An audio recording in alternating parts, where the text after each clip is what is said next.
Akala natin ang salita ng Diyos ay para lang sa kaalaman.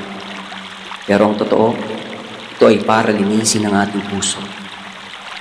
Ang salita ng Diyos ay hindi lamang nagtuturo. Ito ay naglilinis. Tulad ng tubig na naguhugas ng dumi. Ang katotohanan ng Diyos ay unti-unting naguhugas ng maling pag-iisip, kasalanan, at takot sa ating buhay.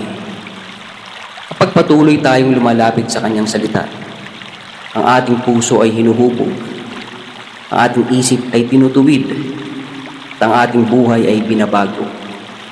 Hindi lamang ito impormasyon na ating nalalaman. Ito ay transformation na ating nararanasan. Ang sabi ng Bible sa John chapter 15 verse 3, "Now we are clean through the word which I have spoken unto you."